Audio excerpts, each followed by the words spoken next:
Muy buenas tardes. La Unión de Universidades de América Latina y el Caribe, la UDUALC, a través del Espacio Común de Educación Superior en Línea, SCELI, en coordinación con la Red Internacional de Investigación sobre Educación en Línea, la RIEL, les damos la más cordial bienvenida a este nuevo ciclo de webinars en los que abordaremos diversos temas de interés. Agradecemos a todos y cada uno de ustedes que nos acompañan a través de nuestras redes sociales.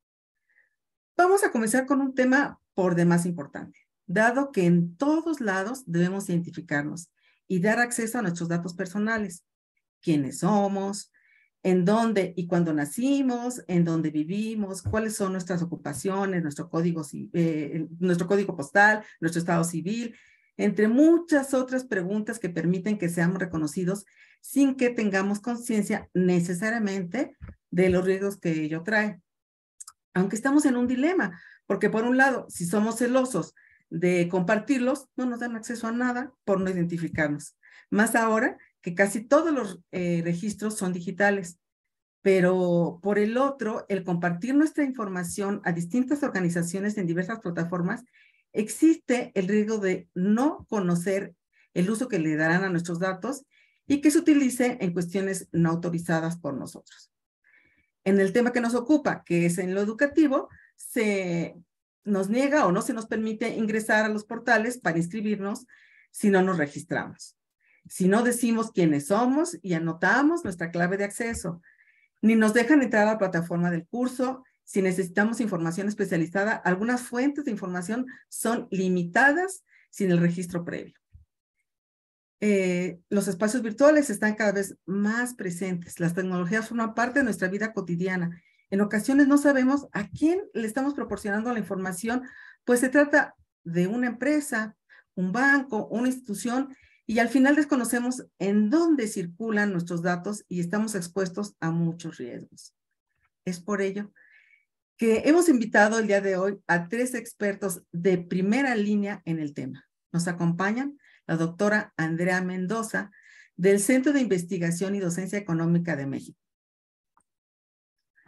La doctora Lorena Naranjo, de la Universidad de las Américas de Ecuador, y del doctor José Vega, de la Asociación Panameña de Derecho y Nuevas Tecnologías, quienes nos hablarán precisamente de este tema, protección de datos personales en entornos virtuales. Gracias por aceptar nuestra invitación. Sean bienvenidos. Soy Patricia Ávila, coordinadora del SCELI, y en esta ocasión voy a conducir la sesión.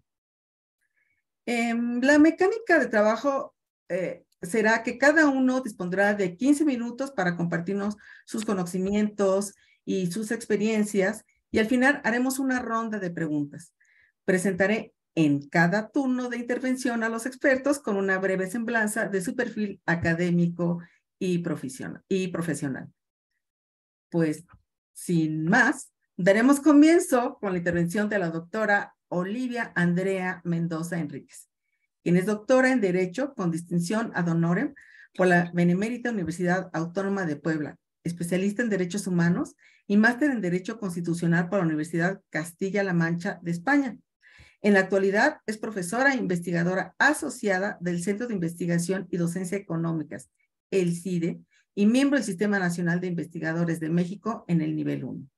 Se desempeñó por 6 años como profesora investigadora titular de tiempo completo en el Centro de Investigación e Innovación en Tecnologías de la Información y Comunicación, Infotec, que es un centro público de investigación del CONACYT, donde fungió también como coordinadora académica y miembro del Consejo Académico Básico de la Maestría en Derecho y TIC. Asimismo, fue coordinadora académica de la Maestría en Regulación y Competencia Económica de las Telecomunicaciones del Instituto Federal de Telecomunicaciones, y participó en la creación y desarrollo de dicho programa. Su línea de investigación es regulación y tecnología, particularmente relacionada con el derecho a la protección de datos personales. Conferencista, profesora invitada a nivel nacional e internacional y autora de diversos productos académicos. Doctora Andrea, gracias por tu presencia y apoyo, y tienes la palabra. Muchísimas gracias, maestra Pati Ávila. Pues agradecer a la Unión de Universidades de América Latina y el Caribe, al Espacio Común de Educación Superior en Línea, y a la Red Internacional de Investigación sobre Educación en Línea por promover la discusión tan necesaria del derecho a protección de datos en entornos de enseñanza virtual. Saludar a mis colegas expertos en Iberoamérica en temas de datos personales y privacidad, a José Vega desde Panamá, al doctor José Vega desde Panamá y a la doctora Lorena Naranjo desde Ecuador. Muchas gracias por la invitación. Bueno, pues este tema se discutió desde un principio de la pandemia y creo que el punto de partida para abordarlo es precisamente el cambio en el paradigma que significó la pandemia por COVID en 2020. El mundo cerró, el mundo bajó las cortinas y la vida tenía que seguir, pero ahora a través de entornos virtuales que suponieran un espacio seguro, al menos para el no contagio de las personas, pues frente a un virus que poco entendíamos, su naturaleza y cómo combatirlo. A partir de esto, los estados latinoamericanos enfrentaron un gran reto que tenía que ver en cómo garantizar el derecho a la educación frente a capacidades institucionales poco desarrolladas como los entornos virtuales de enseñanza. Estos entornos no son nuevos, desde los años 80 empiezan a desarrollarse en los países del mundo, sin embargo, pues muchas veces se enfrentaron a la resistencia de no considerarlos adecuados como sí significaban los entornos de enseñanza presencial, digamos en un espacio físico tradicional. La pandemia no nos dejó opción. La única manera para seguir garantizando el acceso a la educación de los niños y de los jóvenes en los países, pues fue migrando a entornos virtuales, pero claro, el proceso que hubo para poder hacer una transición adecuada fue muy poco. Entonces, todos recordaremos la experiencia desde la primer clase que se impartió por WhatsApp, un servicio de mensajería que es de uso personal o tendría que ser de uso personal, hasta las plataformas virtuales educativas como fueron Moodle o Brightspace o Blackboard. Los países llegaron en circunstancias totalmente desiguales, que eso es importantísimo decirlo. El tema de brecha digital marcó estas diferencias y enfatizó pues, las brechas de acceso entre la población rica y entre la población de escasos recursos. Es así que, por ejemplo, para el caso de México, la brecha digital significó un antes y un después para acceder a la educación de los niños mexicanos. La brecha tiene que ver con la cobertura que garantiza el Estado a partir de inversiones públicas o privadas para que la gente tenga acceso a Internet. El segundo tema es la desigualdad. O sea, esa desigualdad que se discute en los foros internacionales justo entre las personas ricas y las personas de escasos recursos, pues también se veía reflejado ahora en la desigualdad de acceso a Internet y en la desigualdad de acceso a los dispositivos que se pudieran conectar a Internet e incluso de acceso a un Internet de calidad que permitiera la transmisión en vivo de imágenes y de voz. El tema de la alfabetización digital también jugó un papel importantísimo, donde no solo eran los niños, niñas y adolescentes, los jóvenes universitarios, los que estaban poco familiarizados con educación digital, sino también la necesidad de desarrollar capacidades por parte de los profesores y por parte de quienes acompañaron, sobre todo a los niños y niñas, en el proceso educativo digital. El tema de capacidades docentes no puede ser menor porque eso definió en gran medida cómo hacían frente las instituciones educativas a este desafío de enseñanza virtual.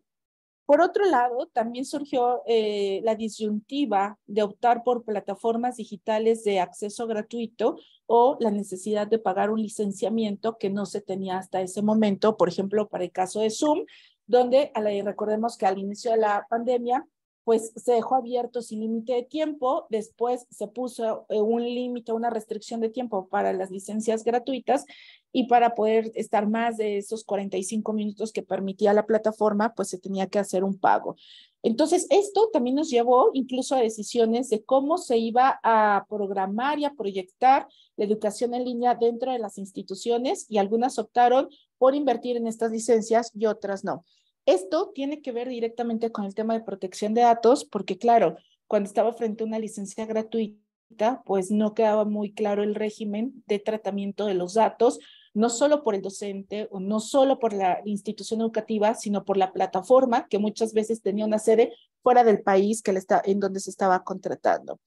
También me parece que un fenómeno vinculado directamente con los entornos de enseñanza virtual, sobre todo en época de pandemia, tuvo que ver con las barreras de comunicación que supuso conectarnos en entornos virtuales, donde sí seguimos accediendo a la educación, pero el impacto, sobre todo en niños y niñas, fue mayor al no tener o al no contar con un espacio para desarrollar capacidades de socialización, de interacción humana y de aprendizaje entre pares tan necesario en la primera infancia. Frente a todo esto, creo que hay que sumarle un eslabón transversal a estos temas que tiene que ver con la privacidad y la protección de datos. Esto significó que, bueno, pues hubo una discusión muy grande en los centros educativos, por ejemplo, de si en las clases síncronas o en las clases en tiempo real se podía obligar a los estudiantes a abrir las cámaras para una mejor interacción en el proceso de enseñanza. Aquí mismo, en el centro de investigación donde trabajo, pues esto fue una discusión bastante interesante con mis pares, porque para nosotros como profesores era primordial ver la cara de los alumnos para saber si estaban entendiendo o no, o si había que precisar alguna información. Sin embargo, por otro lado, también había entornos del ámbito familiar y privado en los cuales se abrían con esta posibilidad de abrir las cámaras. Incluso documenté situaciones de violencia familiar que podían quedar expuestas a partir del uso obligatorio de las cámaras por parte de los estudiantes y solicitado por los profesores. La primera pregunta cuando me hicieron la consulta de cómo se iban a tratar los datos, por ejemplo,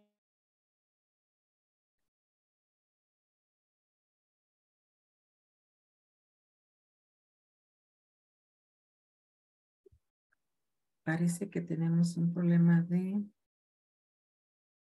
conectividad. Sí, así es. Parece que se le fue la señal a Andrea.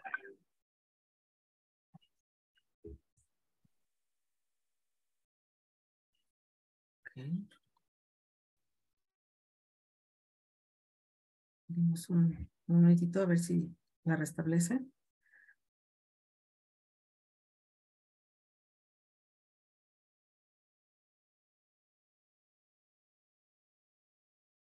Ok, se salió. Mientras podría yo señalar algunas cositas que ella ya mencionó que me parecen así como básicas. Este tema de que estamos hablando hoy día no solamente de una alfabetización digital, sino estamos hablando de multialfabetizaciones, ¿no? Hay que saber hablar diferentes lenguajes a través de diferentes medios y saber leer estos mismos medios.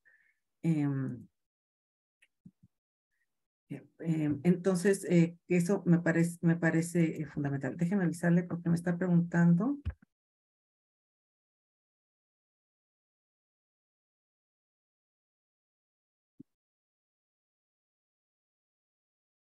Ok, y eso que me parece así como básico porque estamos hablando de distintas formas de comunicarnos a través de los diferentes recursos. Eh, ah, Definitivamente, creo que todos estaremos de acuerdo en que el COVID, la llegada del COVID nos cambió la vida, no solamente nos mantuvo aislados socialmente, sino que también generó transformaciones en nuestra forma de actuar, de comunicarnos y de comunicarnos con los demás. La doctora ya regresó. Adelante, por favor.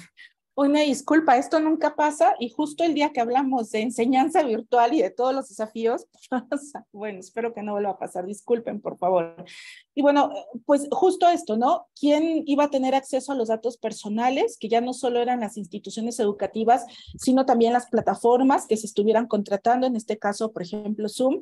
Y un tema también importante era si las instituciones educativas estaban preparadas para hacer este tipo de tratamientos ahora en entornos de enseñanza virtual, es decir, si contaban con avisos de privacidad que previnieran este tipo de tratamiento con esta finalidad.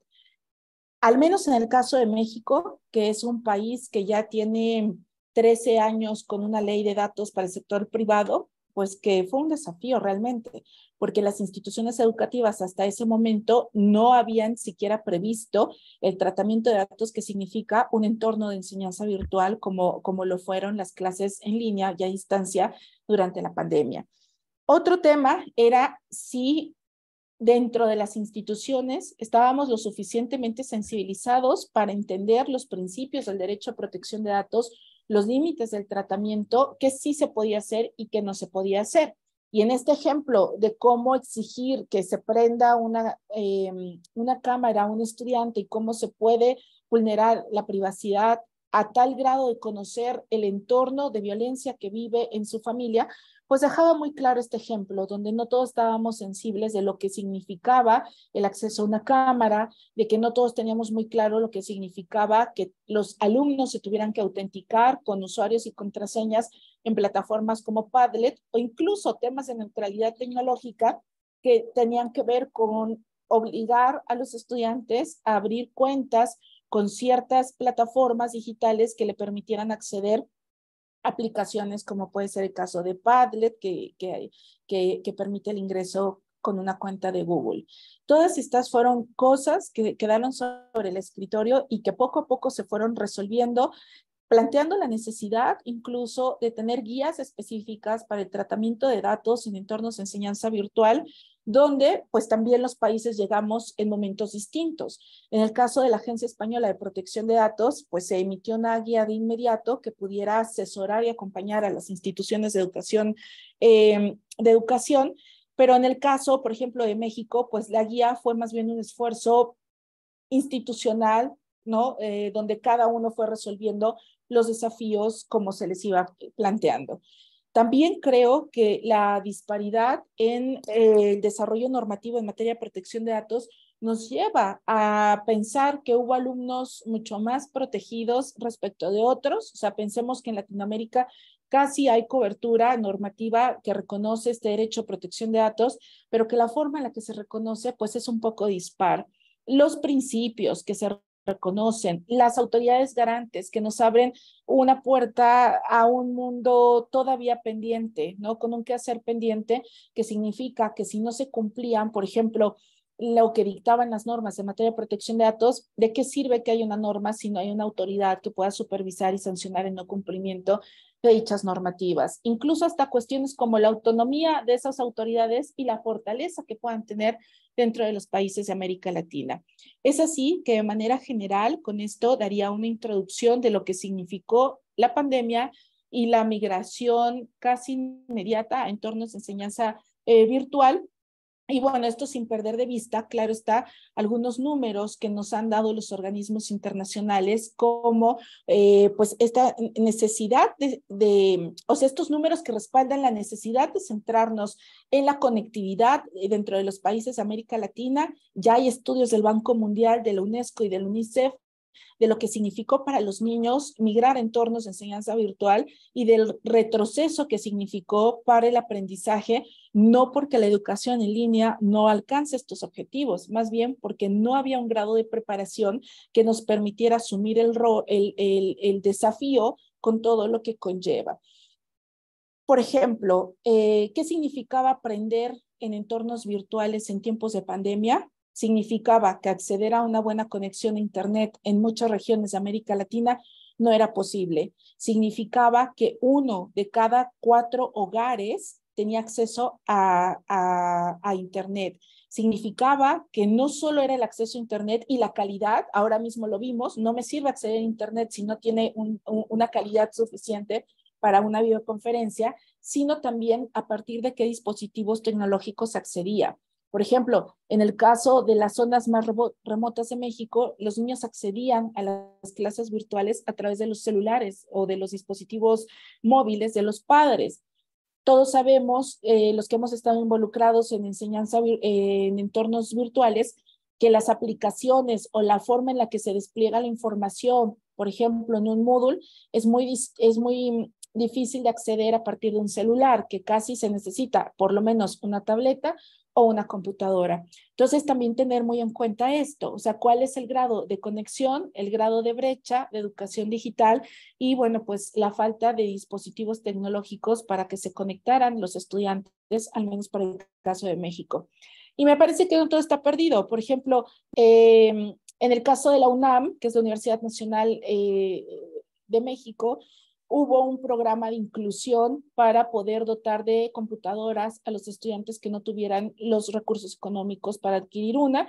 Pero bueno, este es un programa ejemplo dentro de toda la comunidad de instituciones educativas que no pudieron dar este ofrecimiento a sus estudiantes.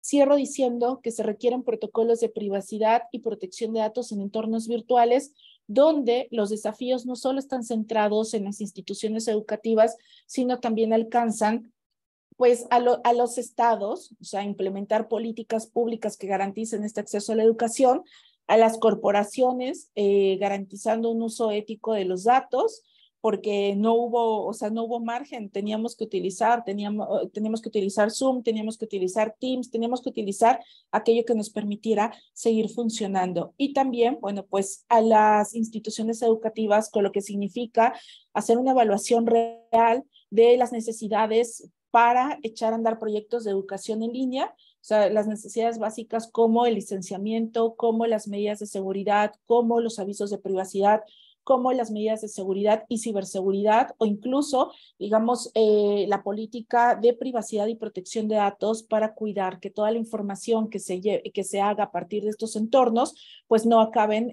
afectando los derechos de los titulares de los mismos. Hasta aquí dejaría mi primera, digamos, intervención, en la mejor disposición de fortalecer o participar en esta mesa de reflexión, y también pues muy atenta a las preguntas y comentarios que pudiera hacer la audiencia a través de las redes sociales de la Unión de Universidades América Latina y el Caribe. Muchas gracias. No, al contrario, muchas gracias a ti, doctora Andrea. Acabas de mencionar muchísimos elementos que tienen que ver justamente como resultado de la incorporación de las tecnologías en la educación de manera abrupta, no planeada, como consecuencia de el COVID, ¿no? Le estaba comentando en este inter que perdimos la conexión, que justamente el COVID nos vino a cambiar la vida, ¿no? Nuestra forma de comunicar, nuestra forma de pensar, de organizarnos, de administrar nuestro tiempo libre y ocupado, ¿no? Y poder hacer actividades de tipo laboral y de tipo formativo, ¿no? Para el caso de temas de educación, ¿no? Entonces, también conozco de muchos espacios donde justamente se discutía este tema de que hace referencia a tener las cámaras encendidas o no encendidas y qué tanto invadíamos la intimidad de los estudiantes y si se estaban cómodos o no estaban cómodos, aun cuando muchos de los docentes decían, pues es que necesito saber justamente lo que decías, si nos están siguiendo en la clase o no nos están siguiendo. Hablábamos también de la importancia de que estamos mencionando diferentes tipos de lenguajes y metalenguajes, estamos hablando de multialfabetizaciones hoy día con el uso de las tecnologías. Y bueno, pues este tema de la conectividad y la brecha digital, el acceso en diferentes aspectos, tanto a las redes sociales como a lo básico que es el equipamiento para poder dar buenos resultados cuando estamos hablando de procesos de formación. Y esto que seguramente será abordado también con los colegas más adelante, que es bien, bien importante, ¿no? El uso ético que se le da a la información que se está recibiendo a través de los medios. Pues muchísimas gracias por tu intervención, muy interesante, y realmente nos has dejado muchos temas de reflexión. Te agradezco nuevamente. Bueno, pues toca el turno a la doctora Lorena Naranjo Godoy, con más de 20 años de experiencia en el área. Ella es PhD cum laude en Ciencias Jurídicas y Políticas y máster en Derecho de Nuevas Tecnologías por la Universidad Pablo de Olavide en Sevilla, España.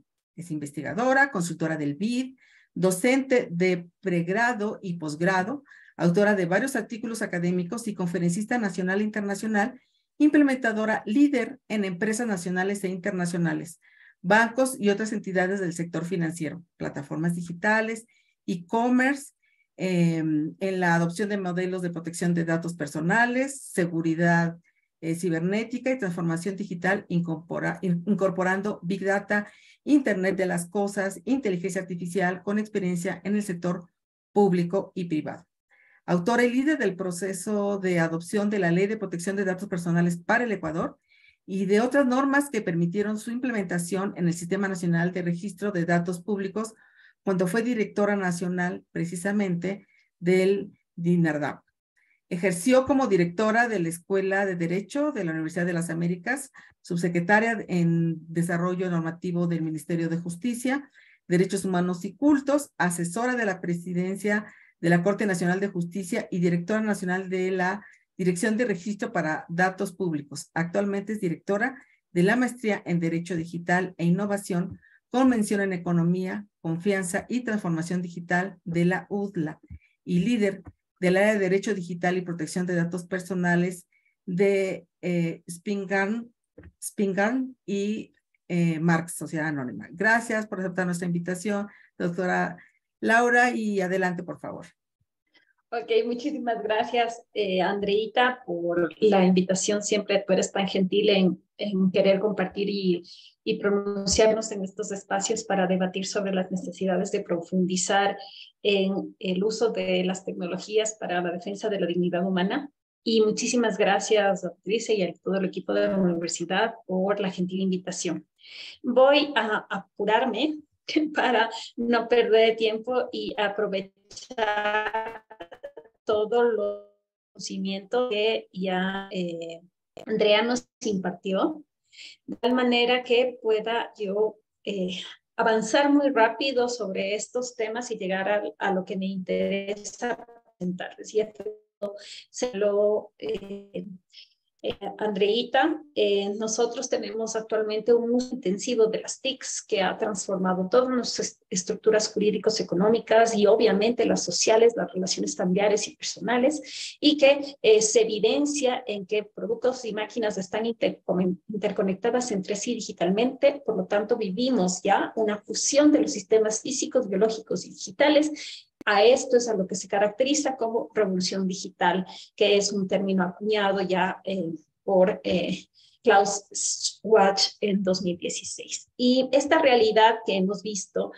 nos deja de manifiesto que tenemos ahora una profunda digitalización que se evidencia con países digitales. Y la pandemia nos tomó la lección a todos los países identificar precisamente cuán avanzados en este proceso de digitalización nos encontrábamos. Si es que habíamos hecho los deberes, si es que efectivamente teníamos los 5 pilares de la digitalización que menciona el Foro Económico Mundial, o si faltaban algunos de ellos. Y en el caso del Ecuador, nosotros recién para el año 2021 logramos aprobar una ley de protección de datos personales que nos permitía entonces apuntalar a 2 pilares fundamentales. El primero, que son datos, la gobernanza, protección y el uso y talento para aprovecharlos. Y el segundo, ciberseguridad, ya no como un tema voluntario o de buena práctica, sino ya como parte de la obligación legal, aun cuando esta ciberseguridad se refiera a ciberseguridad de datos personales, pero el montarla significa que ya las organizaciones están siendo más preparadas. Y no nos olvidemos que un país digital tiene empresas digitales, Estado digital y ciudadanos digitales. Y por lo tanto, estos pilares tienen que ser vistos con estos enfoques. Y lamentablemente, como bien señaló Andreita, Latinoamérica tiene dificultades serias en el apuntalamiento de estos pilares por temas económicos, conectividad, el tema de dispositivos, la facilidad de acceso, etcétera, son un reto que plantea el uso de tecnologías en general. Y la educación no es la excepción. Por eso también vemos que dentro de todo este modelo de economía digital y dentro de todo este desarrollo, los datos personales como materia prima resultan fundamentales, pero también tienen que ser vistos ya como un concepto jurídico, como un derecho fundamental, porque son aquellos que identifican y identifican. Entrando ya sobre el tema virtual. Nos hemos sido partícipes de entornos presenciales. Estamos hablando del pregrado. En el Ecuador se conoce al pregrado como toda la formación de primaria y secundaria, es decir, de niños, niñas y adolescentes. Y el de pregrado también se incluye la educación universitaria y también la educación final de posgrado, que es la educación universitaria. Y efectivamente son los entornos, las educaciones iniciales, primaria y secundaria, la que generalmente todavía se realiza un 100% en entornos presenciales, donde se usa o se enseña a usar tecnologías de la información y comunicación. Y esto es precisamente el golpe de la pandemia, que en estos espacios donde estaba privilegiada la educación presencial, de pronto tuvimos que usar otras formas de aprendizaje como entornos virtuales, aulas virtuales, portales, softwares, aplicaciones adaptadas a aulas virtuales, etc. ¿Por qué? Porque teníamos que lograr entregar los deberes que antes entregábamos físicamente, ahora a través de plataformas. Y también generar algo que no había, que es estos procesos de autoformación. Normalmente el uso de estas plataformas virtuales o tradicionalmente se relegaba a procesos de autoformación, en donde la persona bajo su necesidad o urgencia se controlaba, se disciplinaba y subía las actividades o generaba las interacciones con las aulas para lograr el conocimiento. Pero todo esto fue inmediatamente asumido por las distintas entidades públicas y privadas de educación para incorporarlos a sus realidades. Y este es el choque principal que se produce en la pandemia. De ahí pasamos a modelos de entornos mixtos, donde había aulas presenciales, pero había aulas virtuales. Y estos entornos generalmente, por lo menos en el caso del Ecuador, estaban visibles o eran usados en colegios que no representan la mayoría, sino que representan en realidad un mínimo, que eran aquellos colegios de mayores recursos económicos.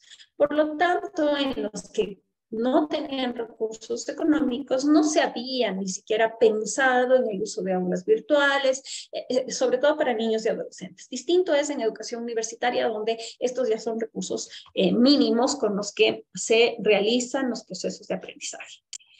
De ahí vamos a estos entornos virtuales, donde la pandemia nos obliga a madurar, en donde tenemos aulas virtuales, ya no tenemos presencialidad, pero tenemos videoconferencias a través de las distintas plataformas. Y como bien nos decían hace un momento, no nos dieron las herramientas, los elementos de análisis, los criterios para saber cómo manejar estos dos espacios, la virtualidad en las videoconferencias, donde yo me presento, cómo me interrelaciono con mis pares, con mi docente, cómo produzco conocimiento a través de esos espacios y al mismo tiempo cómo cargo la información de mis actividades o mi registro de actividades en las aulas virtuales.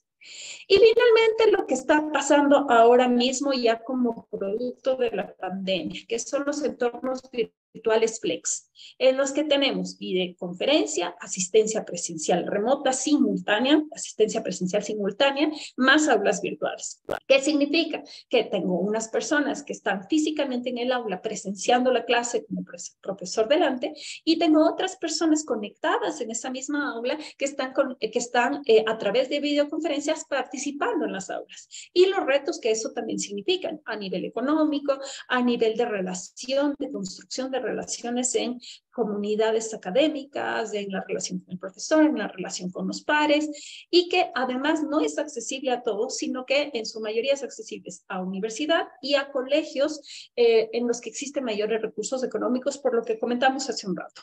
Un tema de conectividad y de facilidad de adquisición de tecnología, porque para poder montar estos entornos virtuales flex, se requiere de cámaras, de sistemas de audio, de todo un montaje que permite el funcionamiento, y eso no es accesible para todas las organizaciones.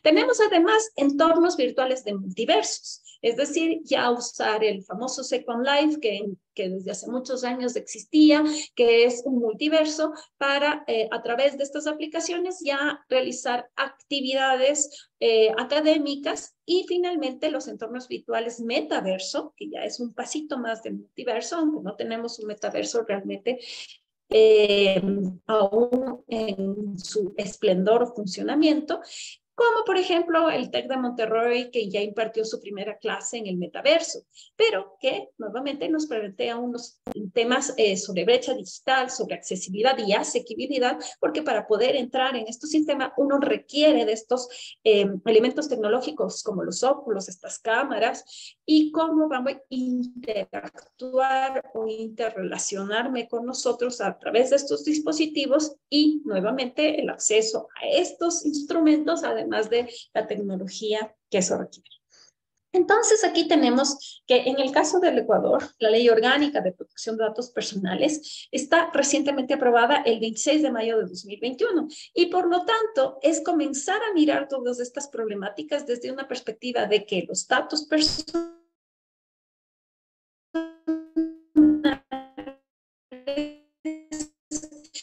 que se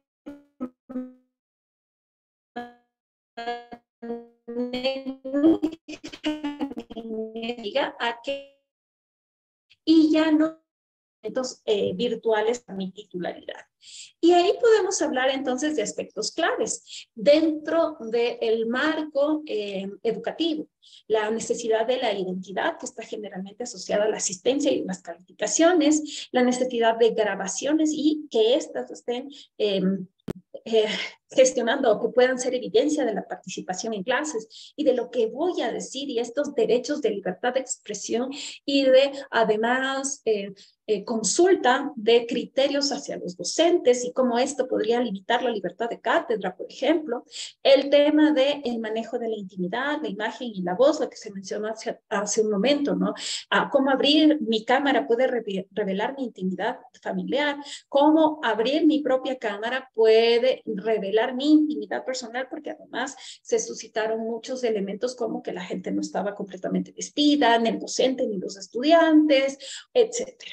Y el uso de mi imagen y mi voz como parte de estas grabaciones o de estos elementos con los cuales yo interrelacionaba, sobre todo a nivel de videoconferencias. La participación en eventos internos y externos y cómo en esa participación de eventos yo voy dejando una serie de rastros digitales que me dicen en qué estoy participando, cuál es el interesado, que pueden ya definir perfiles de personalidad, así como las comunicaciones y la publicidad comenzaron a recibir nuestros niños y adolescentes y nuestros adultos porque comenzamos a usar plataformas que eran libres, que fueron accesibles y cómo se están gestionando a través de redes sociales internas y externas, porque también las organizaciones tienen sus propias redes sociales y cómo estas imágenes también se utilizan en redes sociales para difundir el uso de tecnología o para difundir las actividades de una escuela, colegio o de una universidad.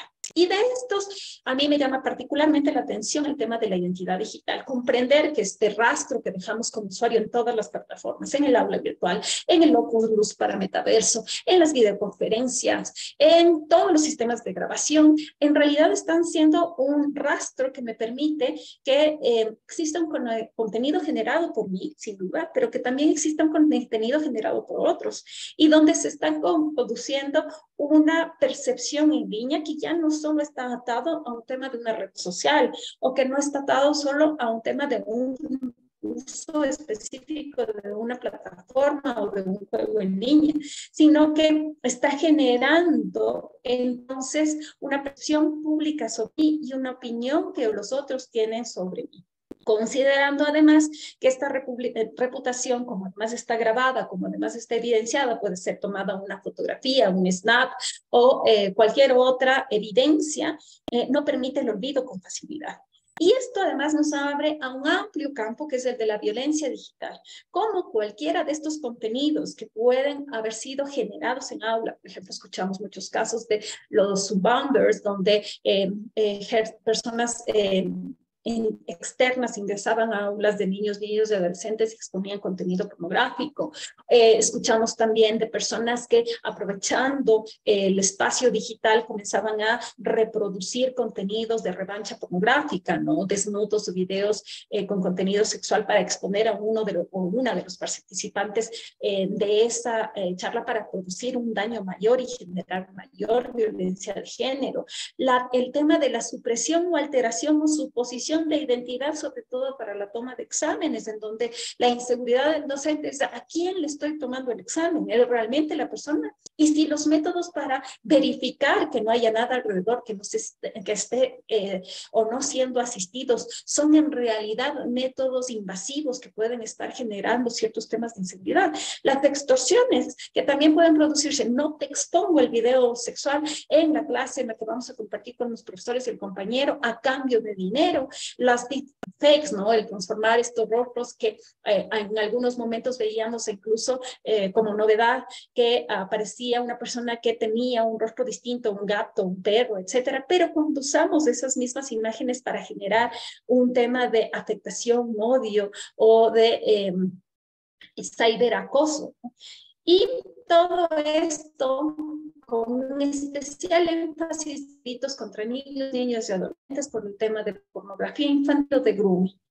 Con mucha pena tengo que decirles que en el Ecuador nosotros tenemos casos bochornosos de tema de pornografía infantil producidos precisamente por los docentes que estaban a cargo de la educación de las tecnologías de la información y comunicación y que además todo esto, todo el uso masivo de la creación de cuentas de correos electrónicos, de redes sociales para poder conectarse y entregar las tareas, no todo el mundo tenía aulas virtuales, también abrió un espacio para el grooming, para el contacto de adultos que se hacen pasar por niños y adolescentes para mantener un contacto sexual con ellos y abusarlos. Por lo tanto, vemos que las interrelaciones y las transacciones producidas por este desarrollo descontrolado y que además se agudizó muchísimo con la pandemia, nos producen unos efectos que van desde la autopercepción, los personales familiares, los temas sociales, los jurídicos, los tecnológicos y también los temas económicos. Y como creo que ya estoy muy corta en el tiempo, voy a pasarme que con gusto lo puedo explicar con mayor tranquilidad en las preguntas, pero lo que me interesa es que es indispensable entonces nosotros comenzar a mirar estos temas desde el cumplimiento de la Ley Orgánica de Protección de Datos Personales, sobre todo desde el Ecuador, desde comenzar a identificar las bases legitimadoras, los principios, las tipologías de datos, las categorías de interesados, la privacidad por diseño y por defecto, los derechos y todo lo que significa el ciclo de vida para trabajar y a través de manuales, de directrices, de elementos que nos permitan gestionar cada una de estas particularidades que hemos comentado en esta mañana y se pueda entonces proteger a nuestros niños y adolescentes, a nuestros estudiantes universitarios y lograr un respeto usando la tecnología, haciendo que sea posible su uso, fortaleciendo a una sociedad libres y democráticas y garantizando el respeto a los derechos y a las libertades individuales. Y me detengo ahí para no quitar más tiempo a los demás expositores. Muchas gracias. Muchísimas gracias, doctora Lorena. Bueno, pues mencionaste un montón de cosas, el tema de los delitos contra las niñas y los niños, el tema de la violencia digital, que creo que es algo que nos inquieta muchísimo a todos. Y bueno, ¿dónde viene este tema? ¿Cómo lo vinculamos con el tema de la protección de datos personales? Y, o sea, asociado a la identidad digital, en fin, ¿no? Hay algunos aspectos claves y que salieron más son más visibles a partir de la enseñanza virtual. No es porque no existieran antes, sino que se hicieron mucho más evidentes en la actualidad porque, pues, no estamos hablando solamente de una temporada que fue la del COVID, sino que hoy día, después de la del COVID o la nueva normalidad, entre comillas, pues muchos de estos medios se siguen utilizando y entonces estamos expuestos, tanto nosotros como docentes, como nuestros estudiantes, a una serie de factores pues de riesgo, ¿no? Que son bien importantes. Si bien es cierto que estamos hablando de modelos y modalidades de enseñanza diferentes a la presencialidad, pues cada uno de ellos tiene sus características particulares vinculados al tema de la ciberseguridad y la protección de datos. Muchísimas gracias por tu intervención. Pasamos rápidamente ahora con el doctor José Francisco Vega Gallardo.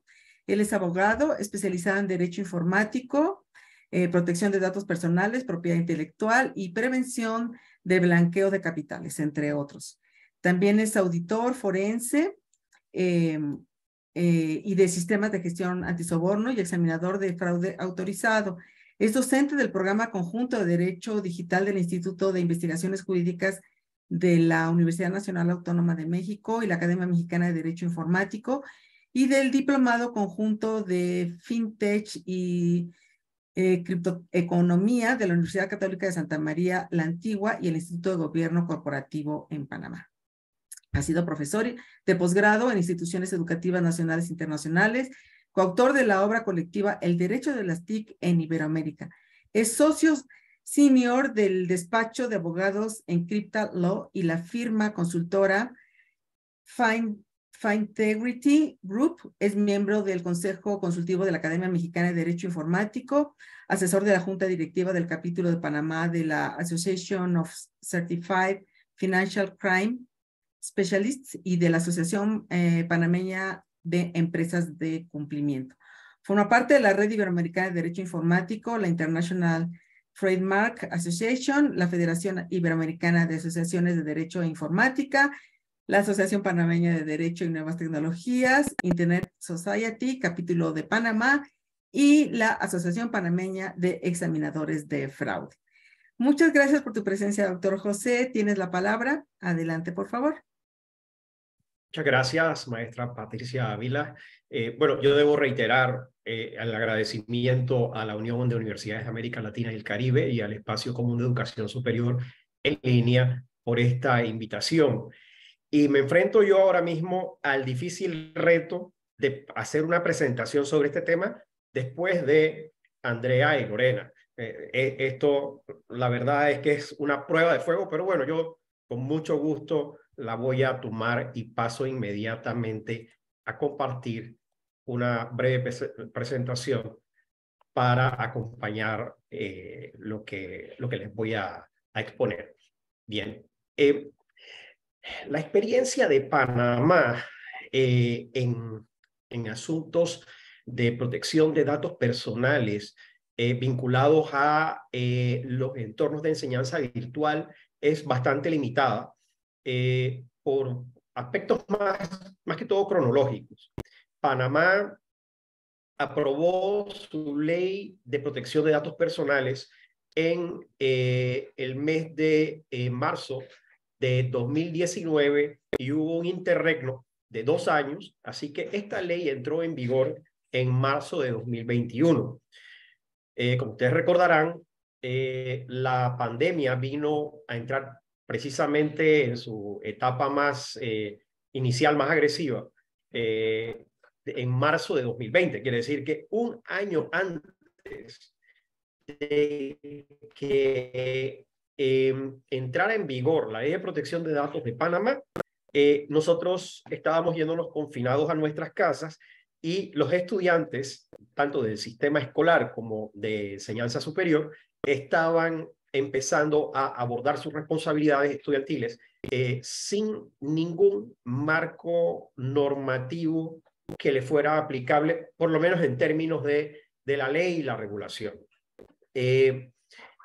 Esta imagen, para aclarar, ya que estamos en el tema de protección de datos personales, la imagen que ustedes ven aquí no es la imagen de ninguna persona real. Esta es una foto generada por inteligencia artificial y es un avatar que ahora, haciendo un poco referencia a ejemplos puntuales que mencionaron tanto Andrea como Lorena, permiten a un estudiante en este momento montar, en el caso que el ejemplo que les muestro aquí, una fotografía, pero igualmente podría haber hecho un video de este alumno inexistente que hubiera estado simplemente en actitud de estar poniendo atención, haciendo algún movimiento, y montar un video que entre en un loop, en un ciclo, y que haga parecer que está presente. Así que ya el tema de la apertura de las cámaras o la presencia de una imagen, incluso una imagen animada que nos muestre a un estudiante del otro lado,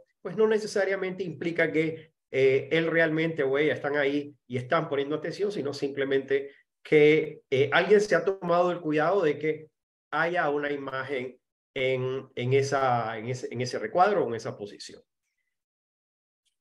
Bien, yo les he traído unas claves que considero que son necesarias cuando vemos los aspectos de protección de datos personales en el contexto de,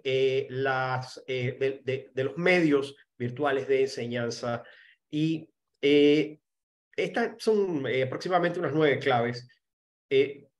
Comienzo con la parte normativa. A nosotros en Panamá nos tocó muy de cerca ver el impacto de la ausencia de una ley y de una reglamentación aplicable a la privacidad de los datos personales, porque esta pandemia se gestionó en el sector educativo prácticamente sin ningún tipo de controles aplicables a los datos personales de los estudiantes. Hubo colegios, en algunos casos, sobre todo en el sector particular, que ellos ya poseían plataformas que cuando vino el confinamiento en marzo de 2020, sus estudiantes estaban habituados a la operación de esas plataformas y a la vez tenían medidas que habían adoptado de manera voluntaria para proteger la privacidad de sus estudiantes. Así que para ellos no hubo un gran cambio. Sin embargo, había una gran disparidad con el sistema público. Con el apoyo de algunas empresas gigantes de tecnología, el Estado panameño eventualmente lanzó una plataforma en línea y las medidas de protección de datos personales que habían en ellas eran las mismas que estaban incorporadas en la plataforma empleada. No necesariamente había otras agregadas por parte de las autoridades panameñas. La Autoridad de Innovación Gubernamental, que es el coordinador en materia de innovación en todo el sector oficial, sí evaluó y me consta las consultas que hicieron a expertos en ese sentido, pero se decidió ir solamente con las medidas que estaban dentro de las plataformas que venían ya preconfiguradas, porque al fin y al cabo no había una protección legal en Panamá todavía y había cierta asimetría en la posibilidad de acceso, y esto fue mencionado ya anteriormente, si no me equivoco, por Andrea, en cuanto a el estudiante que estaba en los mayores centros urbanos y que generalmente accedía al sistema por una computadora personal o una tablet, versus este estudiante de áreas apartadas que su acceso se limitaba muchas veces a dispositivos móviles que pertenecían a padres o a vecinos incluso. Así que, dicho esto, nosotros tuvimos una percepción muy clara de la importancia de la existencia de las leyes y las regulaciones en materia de protección de datos, sobre todo desde la perspectiva de las plataformas. Las plataformas fueron las que nos permitieron brindar algún tipo de protección en este momento. Así que, independientemente de que el centro educativo, de que los padres, de que los propios estudiantes estén conscientes de la necesidad de aplicar medidas que protegen privacidad, nosotros encontramos que hay una transversalidad absoluta en materia de la plataforma porque todos van a tener que ir a través de ella. Por otro lado, las plataformas deben tener políticas que permitan un entendimiento sencillo y claro acerca de lo que implica en materia de privacidad y de amenazas a esa privacidad, las actividades relacionadas con la recopilación, el uso, el almacenamiento de los datos personales de los estudiantes. Nuestra segunda clave la encontramos en materia de control de acceso y autenticación. Ya no voy a profundizar en cuanto a los detalles de la necesidad que de la noche a la mañana se creó de reconocernos dentro de una plataforma o de un sistema como nosotros mismos, con el advenimiento de la pandemia. Teníamos que comprobar que éramos los estudiantes o los profesores o los usuarios dentro de estas plataformas y otra vez el rol de la propia plataforma fue la que vino a estandarizar el control del acceso y la autenticación. En algunos casos habían plataformas que estaban configuradas de tal manera que el usuario no podía acceder a ella creando una contraseña débil. No aceptaba la clásica contraseña de 1, 2, 3, 4, 5, 6, sino que iba a requerir una cierta combinación de caracteres que permitían una mayor protección o mayor grado de seguridad frente a el posible acceso no autorizado de terceros a su cuenta y por tanto a sus datos personales también. Esto enfrentaba a los estudiantes de menor grado a un reto, porque no necesariamente manejaban con mucha facilidad, en algunos casos, aspectos como el empleo combinado de caracteres especiales con caracteres numéricos y alfanuméricos. Así que esto sí, en un nivel, sobre todo el más bajo del área primaria, sí impuso una carga adicional y ciertas limitaciones a los estudiantes que fueron poco a poco superadas, porque afortunadamente las nuevas generaciones tienen esta aparente configuración de fábrica. Ellos, una vez que se generan los comandos o las instrucciones, las limitaciones dentro de un sistema, ellos simplemente encuentran la forma más fácil de aprenderla y ponerlas en marcha. Esto permitió que se hiciera el uso de estas plataformas en una manera segura. Igualmente, había plataformas que exigían en una forma preconfigurada el empleo de factores de doble autenticación, o mejor dicho, doble factor de autenticación. Esto ponía un paso adicional.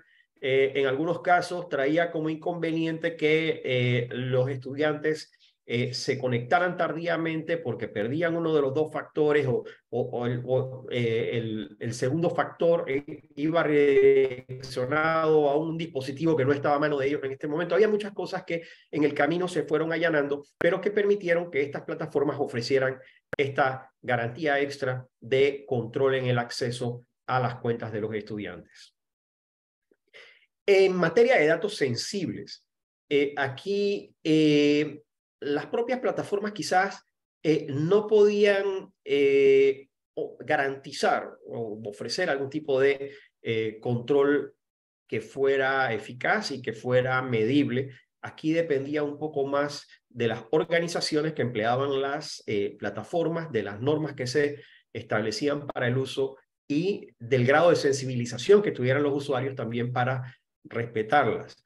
Datos sensibles que en algunos casos podían inducir a la discriminación, algunos tratamientos dispares frente a el conjunto de estudiantes y que debía ser evitado a toda costa, pero con esta apertura de nuestra intimidad, en este empleo, por ejemplo, de las cámaras abiertas, que revelaban lo que sucedía no solamente en el desempeño académico del estudiante, sino también en su entorno, muchas veces familiar, muchas veces íntimo, y en ciertos niveles, cuando me refiero a íntimos, surgieron cosas que son incluso difíciles de comentar en detalle en un evento como este, pero que revelaron actividad íntima de parejas en medio de clases de estudiantes que pensaron que tenían, digamos, la cámara cerrada y resulta que estaba abierta, en otros casos micrófonos abiertos. Hubo muchos episodios y aquí había otra, porque muchos de estos eventos accidentales fueron a parar a las redes sociales y circularon también a través de grabaciones de audio y de video en redes de mensajería instantánea. Esto quería decir que no había controles suficientes en materia de la grabación de las sesiones que estaban impartiéndose a través de estas plataformas y que esto representaba una vulnerabilidad de no solo los datos en general, sino particularmente de los datos sensibles que debieran estar protegidos con un grado adicional de seguridad para no ser empleados sin el consentimiento explícito de los estudiantes. En materia de retención de datos, en la experiencia panameña, no creo que haya habido una sola preocupación, no recuerdo haber escuchado ninguna consulta en esa materia. El ciudadano común no conocía la ley que había sido aprobada en 2019 porque pues prácticamente fuera de la Gaceta Oficial no había recibido mucha divulgación y esto había llevado a las personas a prácticamente conducir a ciegas en este nuevo camino del reconocimiento de los datos personales como una manifestación de un derecho fundamental de privacidad.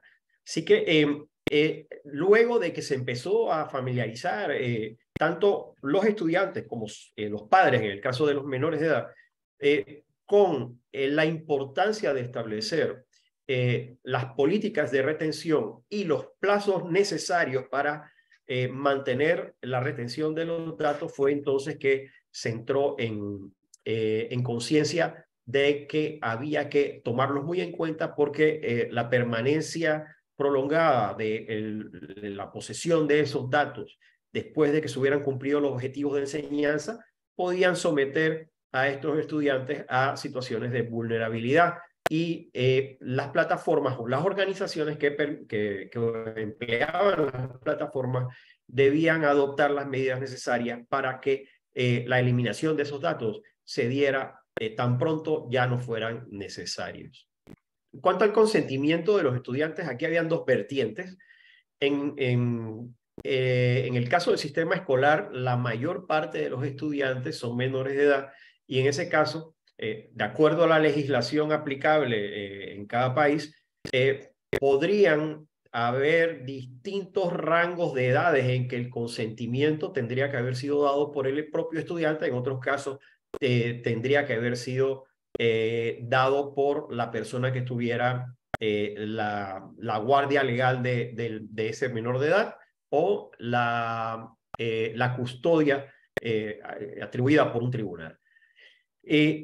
Esto hace necesario que se incorpore en estas plataformas mecanismos de obtención del consentimiento que fuera previo al tratamiento de los datos personales y a la vez que fuera explícito y que permitiera filtrar de alguna manera con una manifestación de una declaración de edad, por ejemplo, que ese estudiante estaba en capacidad de otorgar por sí mismo el consentimiento para el tratamiento de sus datos o si se requería el de un adulto responsable. En cuanto a el uso no autorizado, las medidas adecuadas para la protección de los datos personales que debían implementar las plataformas son básicamente de dos tipos, las físicas y las lógicas. A muchos países en Latinoamérica la pandemia los atrapó por sorpresa en esta materia. Algunos centros estudiantiles tenían, como había mencionado al comienzo de mi intervención, plataformas que ya tenían algún tiempo de estar empleando antes de que se declarara la emergencia sanitaria de la COVID-19. Y en ese caso ya había no solamente las medidas lógicas, que son las medidas que están configuradas dentro o configurables dentro de las plataformas propiamente, sino también las físicas, porque recordemos que hay un grado adicional de vulnerabilidad en todo sistema que emplea herramientas informáticas cuando la información o los datos deben pasar por servidores físicos que estén concentrados en algún lugar que debe responder a ciertos controles de seguridad. Y en este caso había muy pocos, por lo menos en la experiencia de Panamá, que podrían decir que tenían implementadas normas de protección a la información, como el caso de la ISO 27001 o de la extensión de esa ISO que es la ISO 27701, que es específica para la información personal. Normas como estas, que no son normas legales, pero que son de carácter técnico, sí proveían algún tipo de garantía de la seguridad de esta información si se encontraban implementadas en forma correcta en las organizaciones educativas, porque ellas exigen el cumplimiento no solamente de medidas de protección de carácter lógico, sino también de carácter físico, y son muy diversas, prevén los escenarios que razonablemente podrían amenazar en una forma física a la información, y esto pues hizo que se mantuviera en una desprotección razonable a los datos de los estudiantes en ese periodo. Finalmente, para cerrar los últimos minutos, quería referirme a lo que se nos presenta a partir de ahora.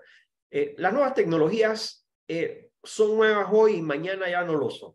Hay una evolución constante y estamos viendo que cada día la aplicación de estas tecnologías nuevas, novedosas, se van incorporando a diferentes actividades del ser humano. La educación no es una excepción. Nosotros estamos viendo cómo la inteligencia artificial está impactando la educación, los modelos de lenguaje, el famoso ChatGPT, por ejemplo, el metaverso, la realidad virtual, la realidad aumentada, y los digital twins o gemelos digitales, que eso es la reproducción digital de algo que está en el mundo físico para poder hacer actividades virtuales como si se hicieran en el objeto físico o en el entorno físico que se ha reproducido.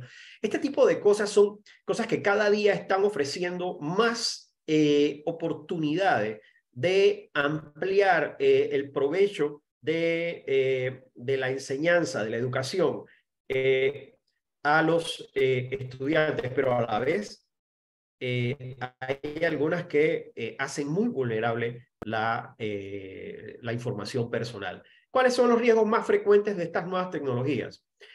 Bueno, el riesgo de privacidad. En el proceso de recaudar estos datos y analizarlos, hay muchas posibilidades de interacción, por ejemplo, de otras herramientas tecnológicas que puedan estar involucradas, o de infraestructura también informática que pueda ser vulnerable y que pueda exponer estos datos.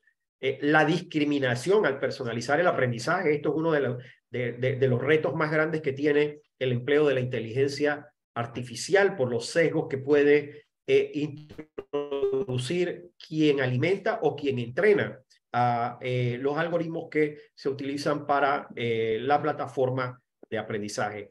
La filtración de datos confidenciales, que como hablábamos en el caso de las videoconferencias, que en su momento también fueron tecnologías revolucionarias aplicadas a la educación, con una grabación que no estaba controlada, pues estos datos confidenciales podían ir a parar al conocimiento público.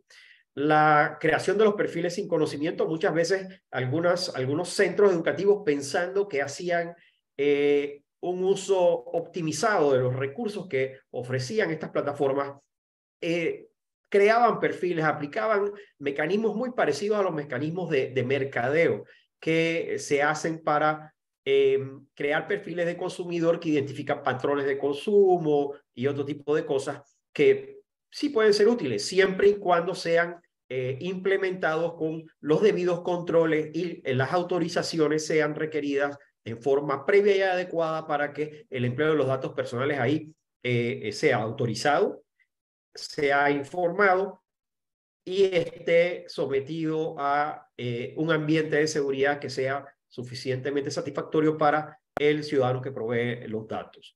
Finalmente, los datos que se recopilan en entornos de Internet de las cosas son sumamente vulnerables a la exposición y al robo.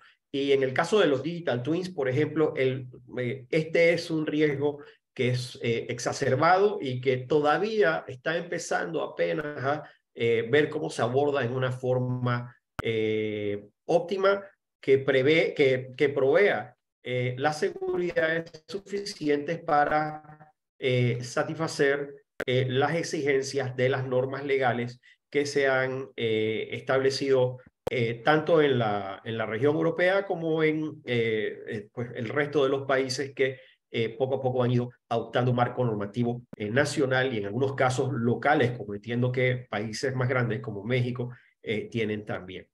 Y con esto concluyo mi presentación. Les agradezco y estoy a disposición de ustedes para cualquier pregunta que surja.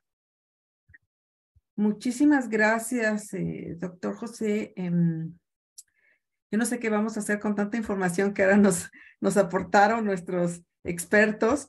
En esta última intervención, pues hubo también muchos temas que se pueden recuperar, como la importancia de tener contraseñas seguras, los riesgos de que se pierdan estas contraseñas y que implica volver a generar nuevas, qué datos son sensibles y cuáles no, o bueno, ahí le dejo, sino porque nos pregunta, ¿qué pasa con quienes deben autorizar los datos que se deben de subir, ya sea los padres o tutores, los propios estudiantes, hasta qué o hasta dónde se debe autorizar o no, y el uso de las tecnologías que han venido evolucionando grandemente y que en el terreno educativo llegan un poquito tarde, y entonces hay que ver los riesgos que esto implica, ¿no? Porque como ya estamos llegando tarde en el terreno educativo, entonces ya entra como una aprensión o una ansiedad por querer incorporarlos sin medir los riesgos que implica el hacer uso de algunas de estas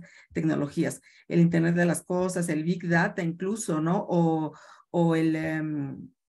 todas estas herramientas nuevas y no tan nuevas, pero que se están apenas recuperando para el terreno educativo, el metaverso, los modelos de lenguaje, etcétera. Bueno, son elementos a considerar en lo que se refiere particularmente, no solamente para la incorporación en un uso adecuado dentro de la educación, sino para la protección de la información que allí se presenta. Muchísimas gracias nuevamente.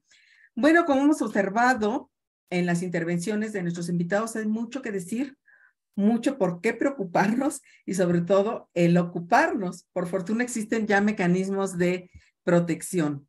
Pasaríamos ahora a una ronda de preguntas.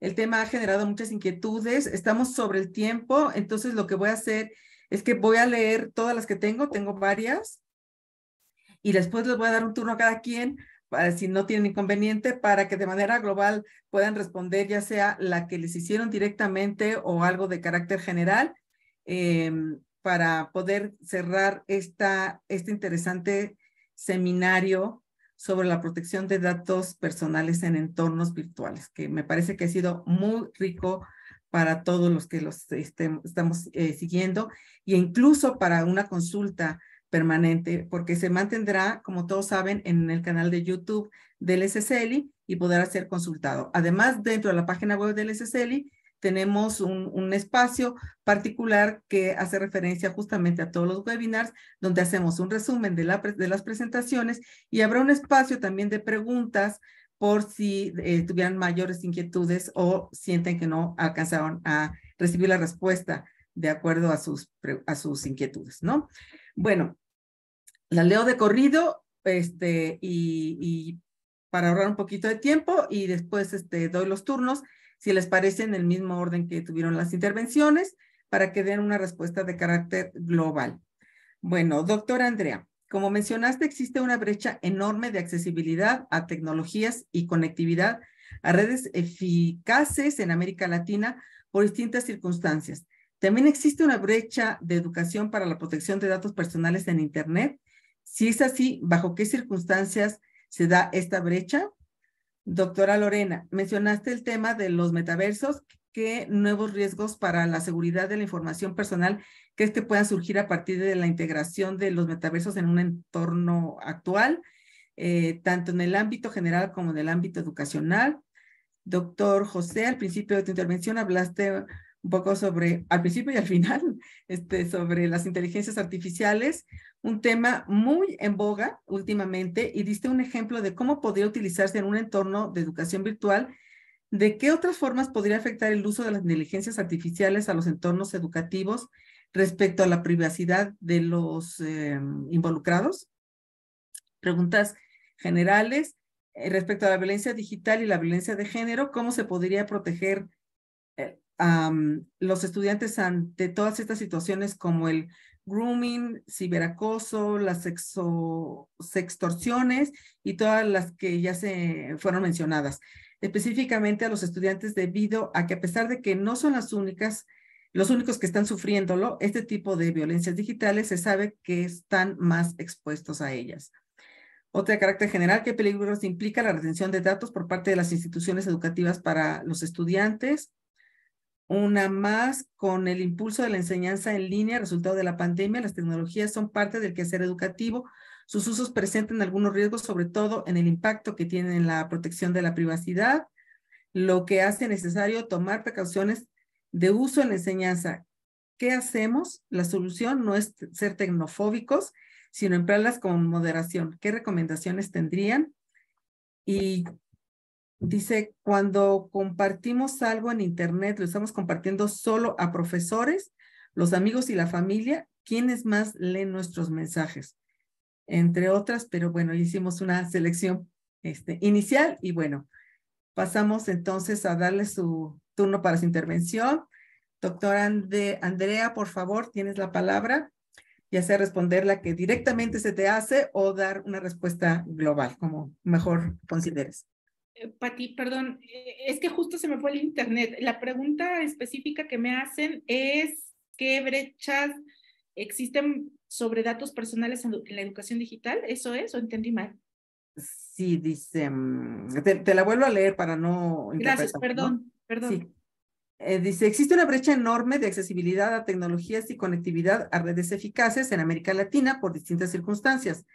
También existe una brecha de educación para la protección de datos personales en Internet. Si es así, ¿bajo qué circunstancias se da esta brecha?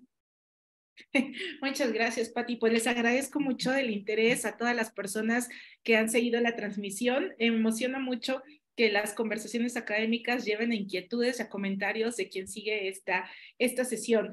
Bueno, pues el tema de las brechas es importante, o sea, el tema mayor, el más visible es la brecha de acceso y de conectividad que hemos visto en los países de América Latina, pero claro que existe una brecha de educación y alfabetización digital, de acceso a la tecnología y de, bueno, pues empoderamiento a partir del uso de la tecnología. Y esto muy relacionado con el tema de la no tecnofobia. O sea, ¿cómo hacemos para cerrar las brechas en materia al menos de datos en el sector educativo? Visibilizando el problema, generando guías para las instituciones educativas, sensibilizando a todos los actores que tengan que ver con el ecosistema de educación en línea y bueno, pues también fortaleciendo la intervención de las autoridades como entes supervisores y supervisores y de salvaguarda de estos derechos dentro de los países. Panamá, por ejemplo, tuvo que esperar muchos años para tener su ley de datos. En Ecuador, la doctora Lorena fue una de las activistas impulsoras de la ley y esto también nos lleva a una disparidad para el ejercicio de estos derechos, un profundo desconocimiento del derecho a protección de datos, donde la sociedad no acaba de entender qué significa este derecho y donde entramos a Internet sin ningún mecanismo de protección. Y eso pasa con los adultos y el problema se agrava con los niños, niñas y adolescentes. Bueno, ¿y qué pasa con la retención de datos de instituciones? Esta pregunta me parece bien interesante porque nos lleva a analizar que hay que romper el paradigma de que los datos son de las instituciones que están recabándolos. El dato siempre va a ser el titular, o sea, esto es algo que ya avanzaron la mayoría, o si no es que todas las legislaciones en materia de datos en Latinoamérica, y rompe el paradigma y rompe el mito. O sea, tal vez hayan invertido mucho en mecanismos para recabar los datos personales o para perfilar a los usuarios, pero finalmente, siempre que estemos frente a datos personales que identifiquen, no hagan identificable a una persona, la propiedad de ese dato es del titular del mismo, no de la institución. Entonces, ¿qué pasa con la retención de datos que hacen las instituciones? Que si esta retención se hace en el marco de la legalidad, tendrá que verse reflejada en un aviso de privacidad y tendrá que estar respaldada por principios como la proporcionalidad y la finalidad en materia de datos personales, con, digamos, la nota en rojo de que ese dato siempre va a estar sujeto a la autorización del titular. En cualquier momento puede cancelar el dato o incluso ponerse a un tratamiento que haga la institución educativa sobre un tratamiento específico, salvo, claro, por ejemplo, la ley mexicana desde la Constitución establece algunas excepciones, pero en el caso de las instituciones educativas, pues me parece muy complejo que pudieran encuadrar en esas excepciones. Y entonces, conclusión, la retención de datos tiene que hacerse desde el principio de proporcionalidad, finalidad, verse reflejado en un aviso de privacidad y que esta retención no incurra en algún hecho ilícito, y el titular del dato siempre tendrá el poder de disponer sobre sus datos, aunque lo haya entregado en cualquier momento, porque no prescribe este derecho, a una organización pública o privada. Y lo que han dicho es bien importante, o sea, toda esta mesa no nos busca llevar a una tecnofobia. El mundo no paró gracias a la tecnología. O sea, aquellos críticos que se resistían a la tecnología no tuvieron de otra en pandemia más que visibilizar que si no hubiera existido la tecnología, no hubiera habido impartición de justicia en los tribunales virtuales y en los expedientes electrónicos, no hubiera habido acceso a la educación, porque todos llegamos como pudimos, bien o mal, pero llegamos, ¿no? Llegamos con nuestros estudiantes a seguir dando las clases.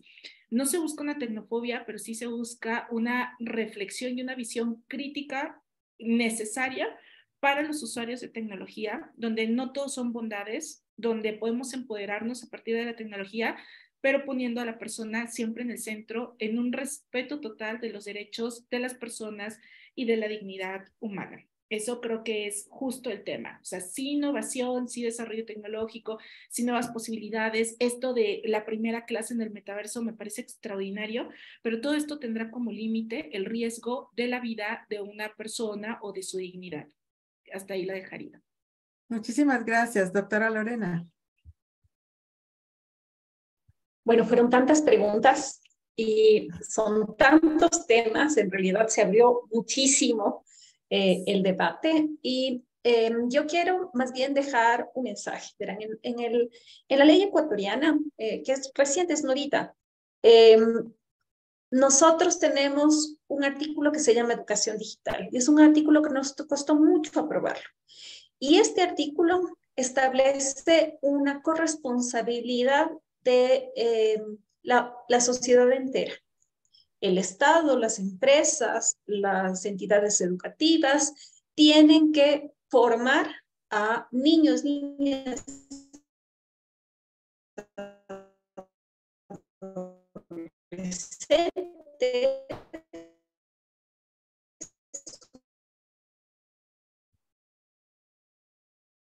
Tenemos un problema de conectividad.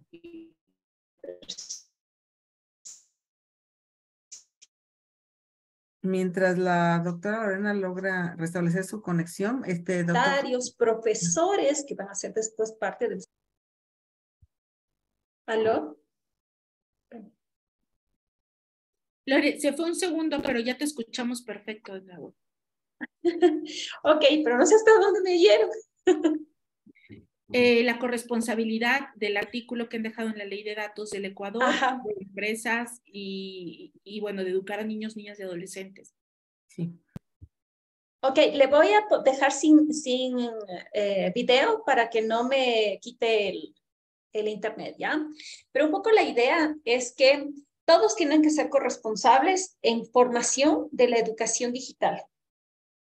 Esto quiere decir que no solo hay que enseñar la usabilidad de las tecnologías, sino enseñar a construir entre todos una Internet sana, constructiva y segura. Y para eso se requiere empoderamiento de derechos y el empoderamiento del derecho a la protección de datos digitales, de protección de datos. Entonces, ¿qué significa ese empoderamiento? Que yo tengo la posibilidad de acceder, rectificar, actualizar, exigir cómo se están usando precisamente los algoritmos para el tema del diseño de las tecnologías, hacer escrutinio de esos algoritmos. También tengo el derecho a verificar cómo se están entregando otros datos a terceros, cómo se están usando, si mi imagen está siendo borrada, etcétera.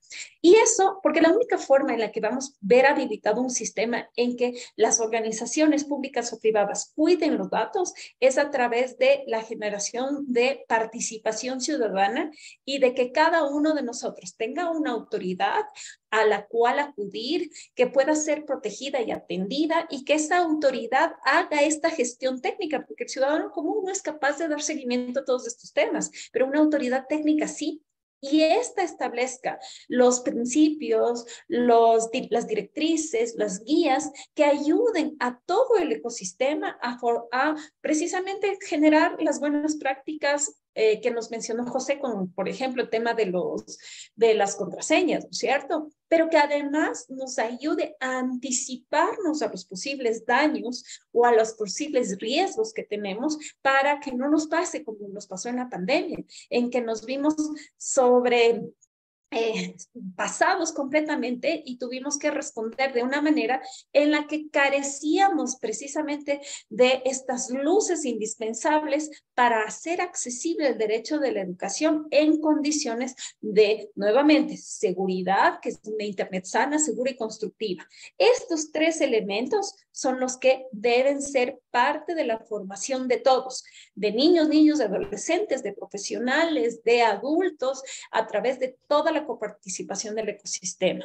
Y sin duda, las nuevas tecnologías, metaverso, Internet de las cosas, etcétera, son retos para cada uno de nosotros, pero si es que todos funcionamos desde esta perspectiva de empoderamiento del derecho de educación digital, podemos estar más preparados para enfrentar estos riesgos que se van a presentar. Muchísimas gracias, Lore. Doctor José. Bien, me preguntaba en qué otra forma se podrían exponer los datos personales de los estudiantes a través de la inteligencia artificial. Bien, tenemos que tener presente que la inteligencia artificial, para que logre un resultado, debe recoger datos y debe analizar los datos. Bueno, en ese proceso de recopilación y de análisis de esos datos, se puede exponer en una forma descontrolada los datos personales. ¿Por qué? Para que la experiencia del estudiante sea una experiencia óptima, es muy probable que haya algún mecanismo algorítmico que individualice la forma como se dirige información o que se obtiene información de ese estudiante. Esta individualización o personalización trae consigo un mayor apetito por los datos personales y con ese mayor apetito viene de la mano un mayor riesgo. ¿Qué riesgos? Los hay muchos. Uno puede hablar básicamente del riesgo de discriminación, que es uno de los más frecuentes y además en el sector de la educación sobre todo, al que más se exponen los estudiantes. La creación de perfiles puede hacer que un algoritmo tenga un desempeño que excluya a un estudiante de la situación a la que permite o acceder a los demás, porque la forma en cómo está percibiendo a ese estudiante le dice que ese estudiante probablemente no puede hacer provecho de alguna de las materias o de los asuntos que se están transmitiendo a los estudiantes, o no hacerlo en la forma en que se le transmite a los demás. Y muchas veces puede ser una cuestión de percepción por la forma en cómo se comunica la información. Esto ha sido quizás disminuido, este riesgo, con los modelos de lenguaje, porque los modelos de lenguaje ya hicieron que la inteligencia artificial adquiriera una función conversacional, pero no ha desaparecido el riesgo. Al fin y al cabo, los modelos de lenguaje no son cerebros virtuales, al fin y al cabo son modelos de lenguaje. Ellos van a utilizar toda la información que tienen para construir algún tipo de respuestas a las interrogantes que se le plantean, y estas, las fuentes de estas informaciones muchas veces pueden ser fuentes que el estudiante no advierte que están siendo mal gestionadas por algunas herramientas que están alimentando a estos algoritmos. Para los que son usuarios de algunos modelos de lenguaje como el ChatGPT, por ejemplo, se podrían dar cuenta que si ponen alguna situación de carácter personal, se la plantean al ChatGPT y no revelan su nombre, pero revelan suficiente información personal, la respuesta de ChatGPT podría incorporar algunos elementos que usted no le ha revelado, pero que son propios de usted. Y esto quiere decir que en alguna forma se podría estar alimentando de otras fuentes que o están mal gestionadas en materia de seguridad de la información, o simplemente son algunos mecanismos que quedaron abiertos, accesibles de alguna manera dentro de las redes, para revelar sus contenidos, y en este caso contenidos que implican datos personales.